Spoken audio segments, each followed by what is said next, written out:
నమస్తే D news కి స్వాగతం. నేను పద్మావతి. బులెటిన్ల ముందుగా హెడ్లైన్స్. సెలవుల అనంతరం వార్డు సచివాలయ ఉద్యోగులకు ముఖ హాజరు తప్పనిసరి ఉత్తర్వులు జారీ చేసిన రాష్ట్ర ప్రభుత్వం. రాష్ట్ర మంత్రివర్గంలో మార్పులు చేర్పులపై సంకేతాలు. 6 మంత్రులకు ఉద్వాసన ఉంటుందన్న విశ్వసనీయ సమాచారం. అద్దంకి నియోజకవర్గంలో 2 ప్రమాదాలు. జాతీయ రహదారిపై తల్లి కుమారుడు మృతి. ఆర్టీసీ డిపోలో స్థానికుడు మృతి. ఏపీలో గ్రామ వార్డు సచివాలయాల ప్రక్షాళన ఉద్యోగుల్లో బాధ్యత పెంచేలా ప్రభుత్వం పలు నిర్ణయాలు తీసుకుంది. అందులో భాగంగా ఇప్పుడు రాష్ట్రంలోని గ్రామ వార్డు సచివాలయ ఉద్యోగులకు ఫేషియల్ అటెండెన్స్ అమలు చేయాలని ప్రభుత్వం నిర్ణయించింది. వార్డు సచివాలయ ఉద్యోగులు అందుబాటులో ఉండడం లేదన్న ఫిర్యాదులతో ప్రజలకు పూర్తి స్థాయిలో సచివాలయ ఉద్యోగులను అందుబాటులో ఉంచడం ద్వారా ప్రజల్లో సంతృప్తి స్థాయి పెంచాలని భావిస్తున్న ప్రభుత్వం ఫేషియల్ హాజరు నమోదును తప్పనిసరి చేస్తూ ఉత్తర్వులిచ్చింది. దీన్ని అనుసరించి ఇకపై సచివాలయాలకు నిర్దేశించిన సమయానికే ఖచ్చితంగా వచ్చి నిర్ణీత సమయాల్లో తిరిగి వెళ్లాల్సి ఉంటుంది. ఇందులో ఎక్కడన్నా తేడా వచ్చినా జీతాల్లో కోత విధించేలా ఆదేశాలిచ్చింది. పండుగ సెలవుల అనంతరం ఆదేశాలు అమల్లోకి వస్తాయి. ఇప్పటికే సచివాలయాలకు స్వర్ణ గ్రామం, స్వర్ణ వార్డు సచివాలయాలుగా మార్పు చేసిన ప్రభుత్వం పనితీరులో పూర్తి స్థాయిలో మార్పు ఆశిస్తూ ఈ నిర్ణయం తీసుకున్నట్లు తెలుస్తోంది. రాష్ట్రంలో కూటమి ప్రభుత్వం రెండోసారి అధికారం చేపట్టి 18 నెలల తర్వాత రాష్ట్ర మంత్రివర్గంలో మార్పులు చేర్పులు ఉంటాయని పార్టీ వర్గాలు భావిస్తున్నాయి. ఇటీవల సీఎం చంద్రబాబు నిర్వహించిన మంత్రివర్గ సమావేశంలో 12 మంది మంత్రులపై అసంతృప్తి వ్యక్తం చేసినట్లు తెలుస్తోంది. ఎన్నిసార్లు చెప్పినా పనితీరులో మార్పు రాలేదని, శాఖాపరమైన పట్టు లేకపోగా ఇతర విషయాల్లో జోక్యం చేసుకుంటున్నారని అటు పార్టీ వర్గాలు ఇటు ఇంటెలిజెన్స్ రిపోర్టులు సీఎంకు చేరాయంటున్నారు. ఇవి బేరీజు వేసుకున్న సీఎం పాత వారిలో కొందరిని తొలగించి కొత్త వారికి అవకాశాలు ఇవ్వాలని భావిస్తున్నారని అంటున్నారు. పార్టీ వర్గాలు, ప్రసార మాధ్యమాలు సమాచారం మేరకు మంత్రులు వాసంశెట్టి సుభాష్, కొలుసు పార్థసారథి, కొండపల్లి శ్రీనివాస్, వంగలపూడి అనిత, ఆనం రామనారాయణ రెడ్డి, సబిత, అచ్చెన్నాయుడు తదితరులకు ఉద్వాసన పలికే అవకాశం ఉంటుందని తెలుస్తుంది. పితాని సత్యనారాయణ, వేమిరెడ్డి ప్రశాంత్ రెడ్డి, కోటంరెడ్డి శ్రీధర్ రెడ్డి, నల్లారి కిషోర్ కుమార్ రెడ్డి, కళ వెంకట్రావు, కన్నా లక్ష్మీనారాయణ తదితరుల పేర్లు పరిశీలనలో ఉన్నట్లు సమాచారం. అచ్చెన్నాయుడుకు మరలా రాష్ట్ర పార్టీ పర్గాలు అప్పగించి ప్రస్తుత అధ్యక్షుడు పల్లా శ్రీనివాసరావును మంత్రివర్గంలోకి తీసుకునే అవకాశం ఉంటుందని అంటున్నారు. ఈ నేపథ్యంలో జనసేన, బీజేపీకి కూడా మంత్రివర్గంలో అదనంగా భాగస్వామ్యం కల్పించనున్నట్లు కూటమి వర్గాలు భావిస్తున్నాయి. రోడ్ క్వారియర్లుగా రిజిస్ట్రేషన్ అయిన ట్రావెల్స్ బస్సులు పండుగలు, ఇతర ప్రాముఖ్య రోజుల్లో ఇష్టారీతిన ఛార్జీలు పెంచడం విదితమే. ఈ ఏడాది సంక్రాంతిని దృష్టిలో పెట్టుకుని హైదరాబాద్, బెంగళూరుల నుండి స్వస్థలాలకు వచ్చే వారి టికెట్ ఛార్జీలు ఫ్లైట్ ఛార్జీల కంటే అదనంగా ఉన్నాయని ఆరోపణలు వెల్లువెత్తాయి. రవాణా శాఖ అధికారులు కూడా మొక్కుబడిగా తనిఖీలు చేయటం, మమ అనిపించుకోవటం యథావిధిగా మారింది. అయితే ఈ సంవత్సరం రవాణా శాఖ ఉన్నతాధికారి మనీష్ కుమార్ సిన్హా దీనిపై ప్రత్యేక శ్రద్ధ పెట్టి రాష్ట్రమంతా తనిఖీలు చేయించి లక్షల రూపాయలు జరిమానాలు విధించారు. పండుగకు ముందు నామమాత్రంగా సర్వీసులు ప్రకటించిన ఏపీఎస్ఆర్టీసీ ఈ చర్యలను గమనించిన అనంతరం అదనపు భారం లేకుండా సాధారణ ఛార్జీలతో పండుగకు ప్రత్యేక బస్సులు ఏర్పాటు చేసింది. రైల్వే కూడా దక్షిణాదిన పండుగ ప్రాధాన్యతకు అనుగుణంగా కొన్ని ప్రత్యేక రైళ్లను అదనంగా ఏర్పాటు చేసింది. దీనికి తోడు ఇటీవల ట్రావెల్స్ స్లీపర్ బస్సుల్లో జరిగిన వరుస ప్రమాదాల నేపథ్యంలో కేంద్ర ప్రభుత్వం కూడా సీటింగ్ బస్సులను స్లీపర్ బస్సులుగా మార్చడం వల్లనే ప్రమాదాల సంఖ్య పెరగటం, ప్రాణ నష్టం అధికంగా ఉండటం గమనించి స్లీపర్ బస్సుల తయారీకి ప్రత్యేక విధి విధానాలు రూపకల్పన చేసేలా సంబంధిత అధికారులు ఉత్తర్వులు జారీ చేసింది. ప్రధానంగా ప్రయాణికుల సంక్షేమమే అంతిమ లక్ష్యంగా ప్రభుత్వాలు, ట్రావెల్ యజమానులు నిబంధనలకు అనుగుణంగా సీటింగ్ బస్సులు, స్లీపర్ బస్సులు విడివిడిగా రూపొందించి సామాజిక బాధ్యతతో ఉండాలని ఆకాంక్షిద్దాం.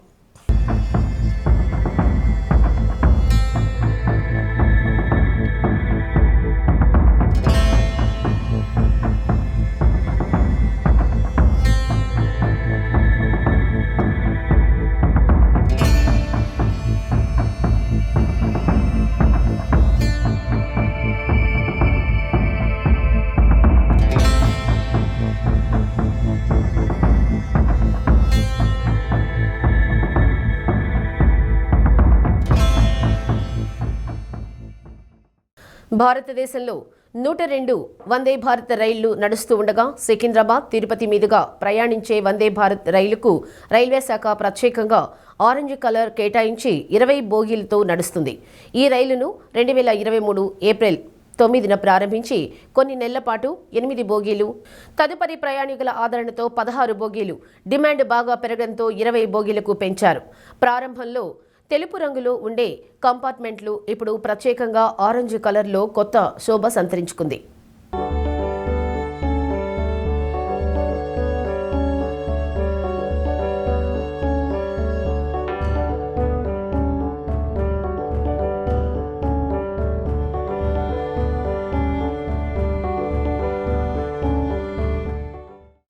జాతీయ రహదారిపై కొరసిపాడు వద్ద కారు ద్విచక్ర వాహనం ఢీకొని తల్లి కుమారుడు మృతి చెందారు. పిచ్చి కలుగుపాడు గ్రామానికి చెందిన తల్లి కుమారులు మహాలక్ష్మమ్మ, వెంకయ్య నిత్యావసరాలు తీసుకుని మెదరమిట్ల నుండి తిరిగి వెళ్తూ ఉండగా కారు ఢీకొనడంతో ఘటనా స్థలంలోనే మృతి చెందినట్లు స్థానికులు అంటున్నారు. అంబులెన్స్లో అద్దంకి ప్రభుత్వ వైద్యశాలకు తరలించగా అప్పటికే మృతి చెందినట్లు వైద్యులు నిర్ధారించారు. కేసు పూర్వాపరాలు పరిశీలించి వివరాలు వెల్లడిస్తామని పోలీసులు తెలిపారు. ఏం జరిగిందన్న? కారు కుదిందా? ఎన్ని గంటలప్పుడు? 10 గంటలప్పుడు. 10 గంటలప్పుడు. ఎంత వయసు ఎంత ఉంటుంది ఇద్దరికి?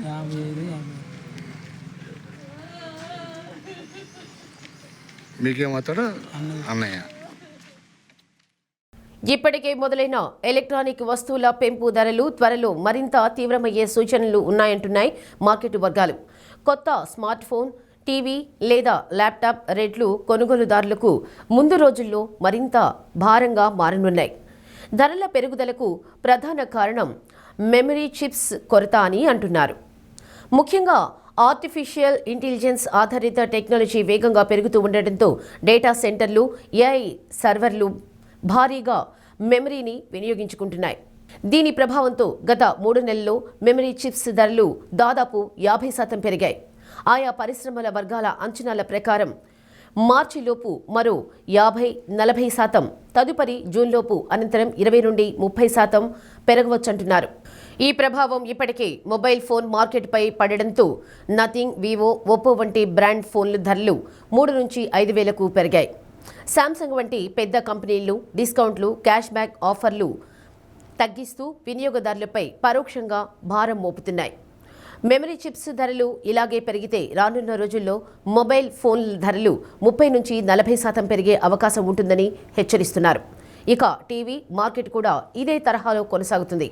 తాము ఆర్డర్ చేసిన మెమరీ చిప్స్ కేవలం 10% మాత్రమే అందుతున్నాయని, చిప్స్ కొరత ఎంత తీవ్రంగా ఉందో పరిస్థితి తెలుస్తుందని, ఇప్పటికే టీవీ ధరలు పెంచిన మరో 5% పెంపు తప్పదని టీవీ తయారీ కంపెనీలు ప్రకటించాయి. తర్లుపాడు మండలం జగన్నాథపురంలో పురాతనమైన వీరభద్రస్వామి దేవాలయ ఆవరణలో ఉన్న నంది విగ్రహాన్ని దుండగులు ధ్వంసం చేసిన ఘటన అత్యంత దుర్మార్గమైన చర్య అని బీజేపీ రాష్ట్ర మీడియా ప్రతినిధి డాక్టర్ ఏలూరు రామచంద్రారెడ్డి అన్నారు. ఈ ఘటనను హిందూ సమాజం తీవ్రంగా ఖండిస్తుందని, దోషులను గుర్తించి ఇలాంటి ఘటనలు పునరావృతం కాకుండా కఠిన చర్యలు తీసుకోవాలని కోరారు. ఈ అంశంపై కనిగిరి పోలీసులకు ఫిర్యాదు చేయడం జరిగిందన్నారు. అందరికీ నమస్కారం. మార్కాపురం జిల్లా తర్నుబాడు మండలంలో గల జగన్నాథపురంలోని గ్రామంలో గుర్తు తెలియని దుండగులు ఒక మతోన్మాదంతో వారు చేసినటువంటి దాడి, వీరభద్రస్వామి ఆలయం మీద దాడి చేశారు. ఆ దాడిలో భాగంగా నందీశ్వరుణ్ణి ధ్వంసం చేశారు. ఈ యొక్క వార్తను రకరకాల పత్రికా మాధ్యమాల్లో, ప్రింట్ మీడియాలో, ఎలక్ట్రానిక్ మీడియాలో చూడడం జరిగింది. దీనిని తీవ్రంగా ఖండిస్తున్నాం. భారతీయ జనతా పార్టీ ఆంధ్రప్రదేశ్ శాఖ నుంచి ఈ యొక్క దాడిని తీవ్రంగా ఖండిస్తున్నాం.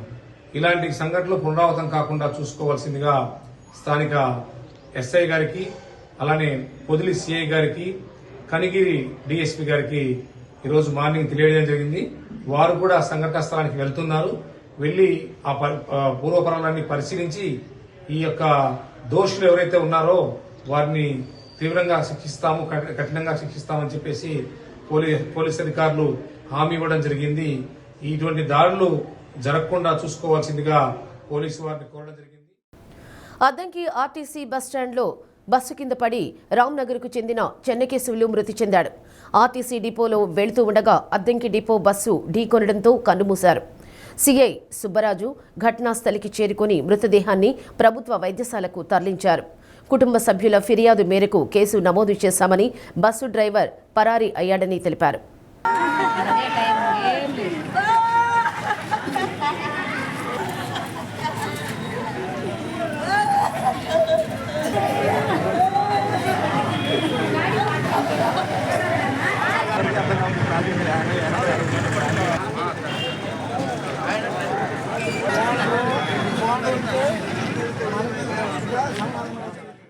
అద్దంకి మండలం సింగరకొండ శ్రీ ప్రసన్నాంజనేయ స్వామి దేవస్థానంలో గోవులకు కనుమ పండుగ సందర్భంగా ఆలయ అర్చకులు అవధాని పూజా కార్యక్రమం నిర్వహించారు. పాలక మండలి అధ్యక్షులు చుండూరు మురళి సుధాకరరావు, సభ్యులు నూతి ప్రసాద్, ధూళిపాళ్ల వెంకటరత్నం, నాగమ్మ, ఆకుల కోటేశ్వరరావు తదితరులు పాల్గొన్నారు.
తాళాలు వేసి ఉన్న ఇళ్లను టార్గెట్ చేసుకుని దొంగతనాలకు పాల్పడుతున్న కేసులలో అంతర్రాష్ట్ర దొంగగా పోలీసు రికార్డుల్లో నమోదైన రామనాథం కిరణ్ అనే వ్యక్తిని చీరాల 1 టౌన్ పోలీసులు అరెస్ట్ చేశారు. చీరాల డీఎస్పీ ఎండి మోయిన్ వెల్లడించిన వివరాల మేరకు నిందితుని వద్ద నుండి 20,67,000 రూపాయల విలువగల బంగారు ఆభరణాలు, నగదు స్వాధీనం చేసుకున్నామన్నారు. వేటపాలెం మండలం కేపాలెం కాలనీలో ఇటీవల ఓ ఇంట్లో జరిగిన చోరీ కేసులో సొత్తుతో పాటు ఉమ్మడి ప్రకాశం జిల్లాలో పలు ఇళ్లలో చోరీలకు పాల్పడిన 159 గ్రాముల బంగారం, 20,000 నగదును రామనాథం కిరణ్ నుండి రికవరీ చేయడం జరిగిందని, చీపుర్లు అమ్ముకుంటున్నట్లు రెక్కీ నిర్వహించి ఇలాంటి దొంగతనాలకు పాల్పడుతున్నట్లు విచారణలో తేలిందన్నారు. నిందితుడిపై ఇప్పటి వరకు రాష్ట్ర వ్యాప్తంగా 65కు పైగా చోరీ కేసులు నమోదయ్యాయని తెలిపారు. కొద్దిగా కింద కూర్చోబెట్టి అమ్మాయి ఎస్ఐ గారు నేను వస్తాను ఒకసారి మాట.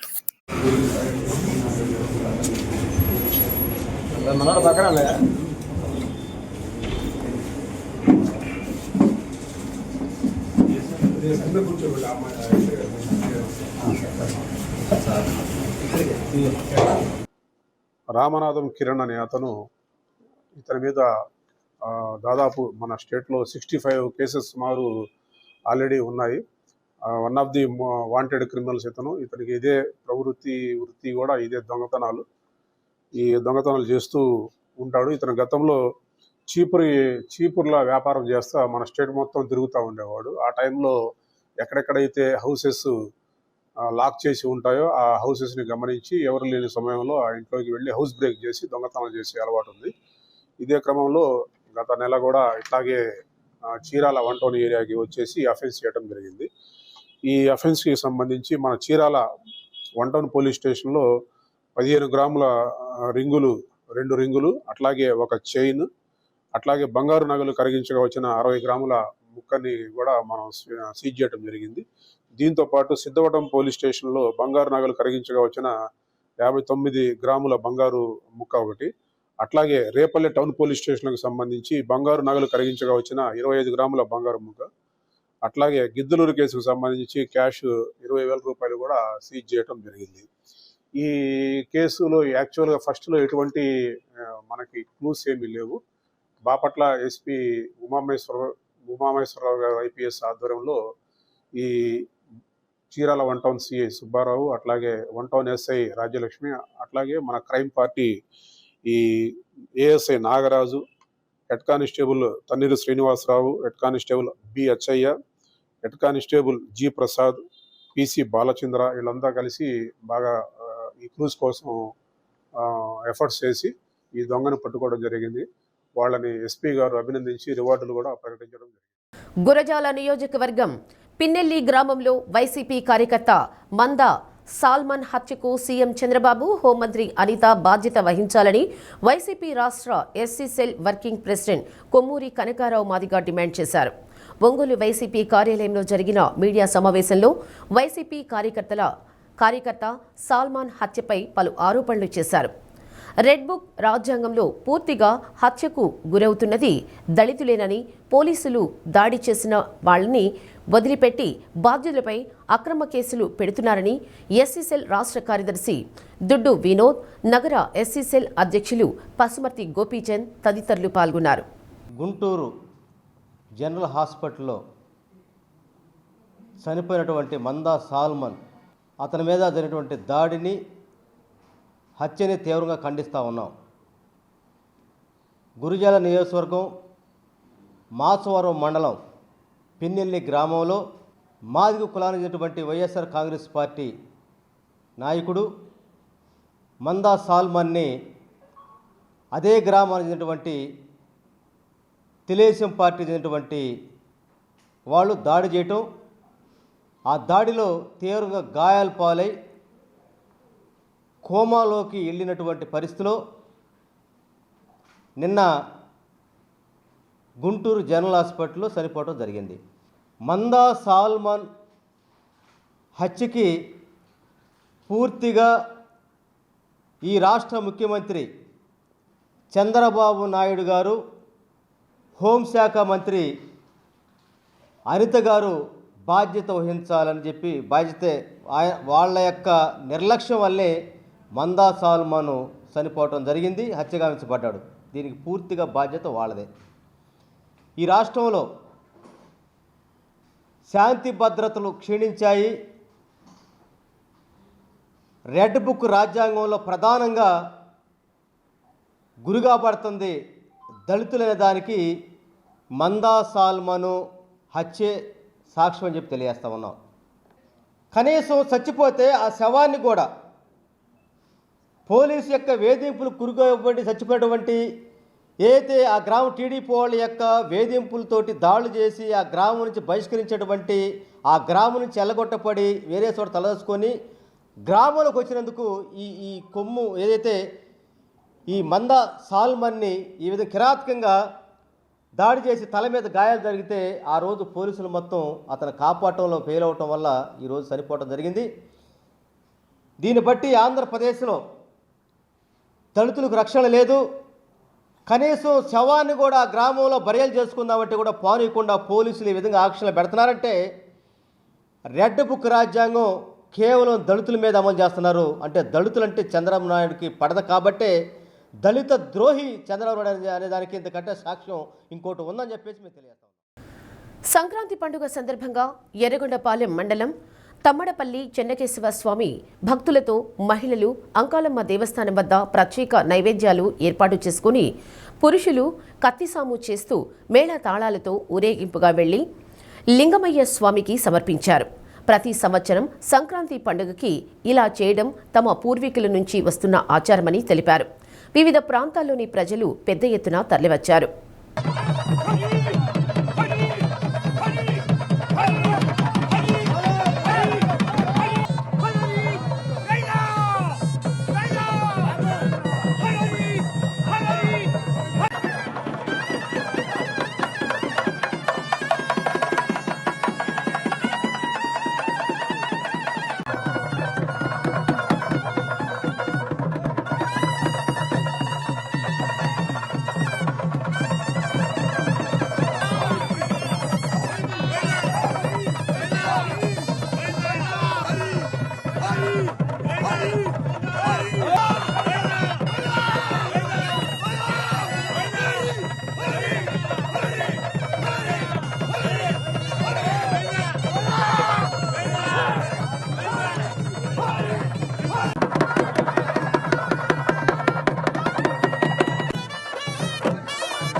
అద్దంకి పట్టణం నంబూరివారిపాలెం మండలంలోని కలవకూరులో India empowerment and educational rural development సంస్థ ఆధ్వర్యంలో ముగ్గుల పోటీలు, కోలాటం, భరతనాట్యం, సాంస్కృతిక కార్యక్రమాలు నిర్వహించారు.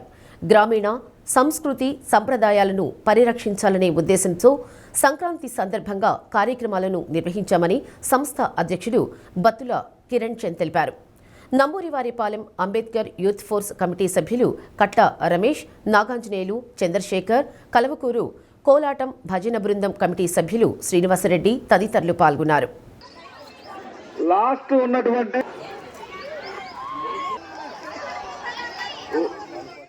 బులెటిన్ ముగించే ముందు హెడ్లైన్స్. సెలవుల అనంతరం వార్డు సచివాలయ ఉద్యోగులకు ముఖ హాజరు తప్పనిసరి ఉత్తర్వులు జారీ చేసిన రాష్ట్ర ప్రభుత్వం. రాష్ట్ర మంత్రివర్గంలో మార్పులు చేర్పులపై సంకేతాలు. 6 మంత్రులకు ఉద్వాసన ఉంటుందన్న విశ్వసనీయ సమాచారం. అద్దంకి నియోజకవర్గంలో 2 ప్రమాదాలు. జాతీయ రహదారిపై తల్లి కుమారుడు మృతి. ఆర్టీసీ డిపోలో స్థానికుడు మృతి. డి న్యూస్లో నేటి మాట. డబ్బును పొదుపుగా వాడుకుంటే కష్టకాలంలో మనల్ని ఆదుకుంటుంది.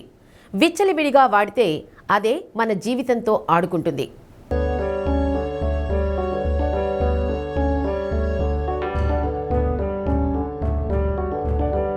డి న్యూస్ ఇంతటితో సమాప్తం. ఇవి బులెటిన్ విశేషాలు.